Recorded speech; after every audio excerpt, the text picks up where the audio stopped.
Airport కొనసాగించాలని విశాఖ ప్రజలు ఆకాంక్ష అభిలాష.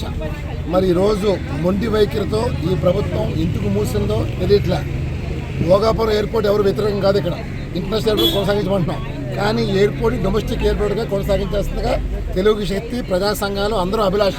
మరి ఈరోజు ప్రజల అభిలాష లేకుండా మరి నాడు ఏం చెప్పారు మోడీ గారు, చంద్రబాబు గారు, విశాఖపట్నం అంతర్జాతీయ స్థాయిలో అభివృద్ధి చేస్తానని చెప్పారు.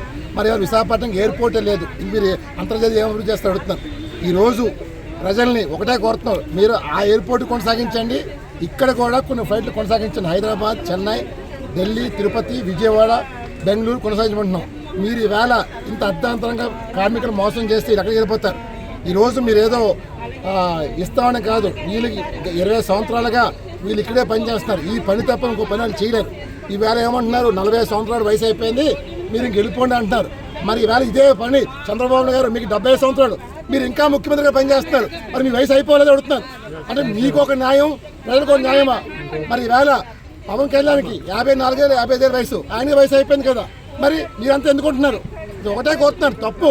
మనిషి చనిపోయే వరకు ఏదో వ్యాపకం ఉండాలి, అంతేకాని మీ వయసు అయిపోయిందంటే ముందు చంద్రబాబు గారు వయసు అయిపోయి చేస్తాను. ఈవేళ ఒకటే కోరుతున్నాను, డొమెస్టిక్ ఎయిర్పోర్ట్ కొనసాగించండి. ఈవేళ ప్రజలు కోరుకుంటున్న అభిలాషను నిర్వహించండి. ముఖ్యంగా కార్మికులు వాళ్ళు అడుగుతుంది ఒకటే, ఎయిర్పోర్ట్ కొనసాగించుకుంటున్నారు. లేని పక్షంలో మాకు నష్టపరిహారం ఇమ్మంటున్నారు. ఎందుకంటే ఇది ఉన్న రివర్సే, మనం కొత్తగా ఇవ్వట్లే. ఈవేళ మీరు మనిషిని బతుకుని చంపేశారు, రేపు వాళ్ళ పిల్లల భవిష్యత్తు ఏం కావాలి? ఈరోజు వాళ్ళు ఎక్కడికి పోయి బతుకుతారు? వాళ్ళు ఉద్యోగాలు వస్తాయి అడుగుతున్నారు. ఈరోజు ఈ ప్రభుత్వం వల్ల ఆంధ్రప్రదేశ్ అభివృద్ధి కాదు, అప్పుల పాలు అయిపోయింది. ఇంకా ఉద్యోగులు ఎవరు వస్తారు? ఉన్న ఉద్యోగులే పీకేస్తున్నారు. నేను ఒకటే కోరుతున్నాను, వారికి న్యాయం చేయమని కోరుతున్నాను. మీరు చంద్రబాబు నాయుడు గారి వేరే అసెంబ్లీ ఉంది, ఈ అసెంబ్లీలో మీకు దమ్ముంటే తీర్మానం పెట్టండి. మనం ఒకటే అడుగుతున్నారు, మరి నాడు ఇదే airport tender airport authority of ఇండియాకి వస్తే ఎందుకు క్యాన్సిల్ చేశారు? మీరు మళ్ళీ ఎందుకు జిఎంఆర్కి ఇచ్చారు? అంటే మీరు కుమ్మక్కయ్యారు. మీరు కుమ్మక్కయ్యి మీ లాభాల కోసం మీరు చూస్తారు తప్ప ప్రజల కోసం పడుచుకుంటలేదు.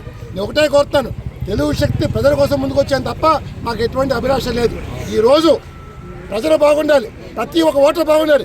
ఓట్ల కోసం వీళ్ళు కావాలా? ఇవాళ ఓట్లు అయిపోయిన తర్వాత మనకు అక్కర్లేదా? ఇదెక్కడ న్యాయం? నేను ఒకటే కోరుతాను, అన్ని రాజకీయ పార్టీలు దయచేసి మైండ్ సెట్ మార్చుకోండి.